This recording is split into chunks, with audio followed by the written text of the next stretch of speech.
So, I watched Shadow in the Cloud tonight on Netflix, starring Chloe Grace Moretz. I'm going to do a little review video here, okay? I haven't really done review videos before, but this movie, I have some thoughts. So, to start, it takes place in what I can only assume to be World War II. And a main character is a woman, played by Chloe Grace Moretz.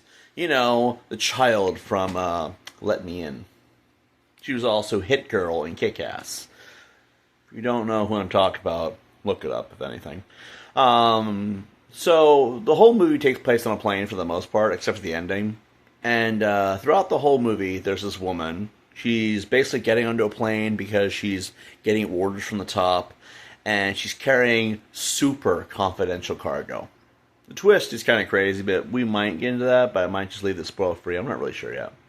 So, the whole time that she's on this plane, and the whole movie, it's kind of interesting because you rarely see them together the whole time. She's in a turret most of the movie. You never see half the crew. All the interactions are done through the radio. This felt like a pandemic movie, okay? Like, there's no way around that. Everyone was social distancing like crazy. But anyway, the whole time she's on this plane, trying to make sure her cargo is safe that she's got. And the cargo is this leather bag that, again, we might get into it, but I also might keep the spoiler free. I'm not sure yet. The whole time she's sitting in the turret or whatever, there's Japanese fighters trying to shoot them down. That's how you know it's World War II, because if you know your history, right?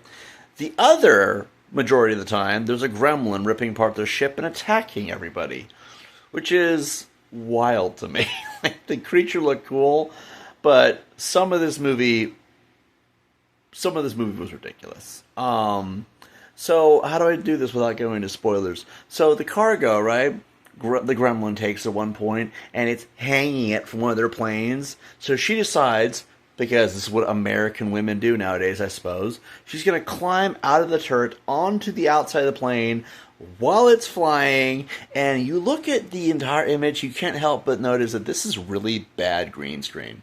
Like, really, really bad. Now, I have not watched a lot of shitty movies, okay? But this movie, looking at the green screen, the unrealistic things that were going on, like, really, really unrealistic, okay? Then you had some of the choice designs and how they decided to go about certain situations. This movie was a really bad movie. And I haven't seen very many bad movies. In fact, I can't recall the last bad movie I've seen. Like, there's this one on Amazon right now called War of the Worlds. I might watch that next just for sick kicks. But I'm watching this movie, and the whole time we're watching it, I'm like, I guess the reaction I have to this movie. But anyway, by the end of the movie, basically everyone is dead except for like a few people. They make this wild, like, outlandishly stupid crash landing. And the whole time, okay, we're going to do spoilers. I don't see why not. So the cargo, spoiler from here on out, right? This is a terrible movie. Who cares, right? The cargo, the leather bag that's shaped like a box, it has a baby in it. Now, here's my thought. The amount of times they've shaken that bag or it's flailing around to the wing and everything else, this baby is going to have brain damage unlike anything you've ever seen. I don't even know how to respond to it. Some of the choices in the movie, like, you have the baby hanging from the airplane and she's going to go fishing with a pole that she pulls out of the airplane wing. This movie was extremely... I can't see my eye. This movie was extremely unrealistic. Probably the dumbest movie I'd ever seen. Like, it was fun. It was an okay, like, good time. But it was a terrible movie, okay? And it felt like a pandemic movie the entire time because half the movie, the entire first half of the movie, she's sitting in this turret underneath the bottom of the plane talking to everybody on the radio, and they have people, I don't know what was up with this. They decided to have everybody, like, there's a black, everything's just dark, and you have this one guy, and then they have the interactions, they swap between them, like, you can't get people to actually interact with each other? You're that terrified of the COVID? Jesus Christ, I wonder if this movie was even made in 2020. You have to wonder. This was a mandate. Don't go near nobody movie. Like, okay, this movie was terrible. Like the shittiest movie I'd ever seen. And that's why I chose to make a review of it. But anyway, by the end of this movie, I had 3 questions. Does the baby have brain damage? Second of all, how did she hang from the bottom of a plane and crawl across the bottom of it when it was moving in the sky? Velocity alone would have knocked her bitch ass off. And she would have flown away. And then there was this one moment. There's this one moment in the movie. You can go watch the movie and see this stupid shit for yourself. She falls out of the plane, and she falls into an explosion that knocks her back into the plane. Now, look, I'm not asking you to be realistic. But there's no way in hell that would ever happen.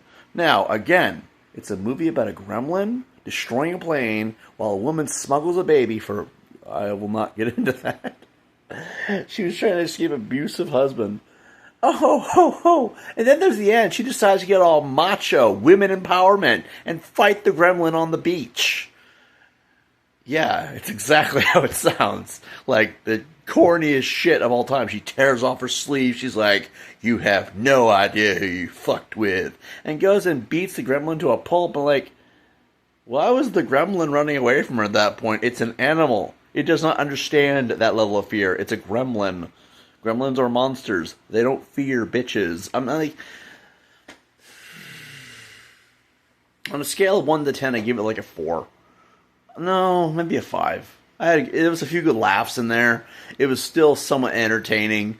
And let's be honest here, the movie still worked. It was cheesy and corny and cringy as fuck. And the CG, the AI, okay, here's the problem with the CGI versus the green screen. The CGI gremlin was really good. Like, the monster looked good. The green screen, when she was hanging on the bottom of the plane and they decided the inverted thing and shit like that, all that looked stupid.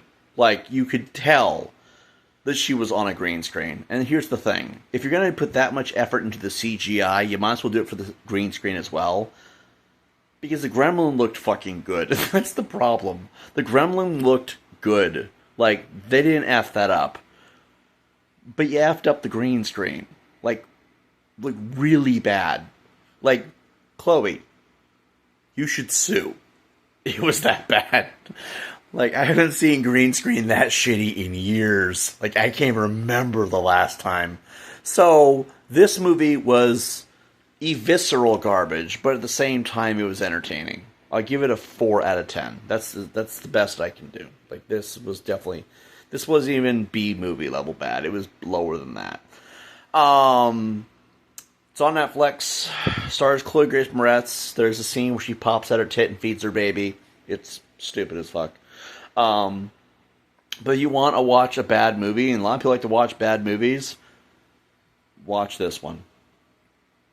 Not because it's good. Because it's a laughable joke, and you'll probably laugh even still. You won't cry. You won't applaud. You'll sit there at the end of the movie like, what the hell did I just watch?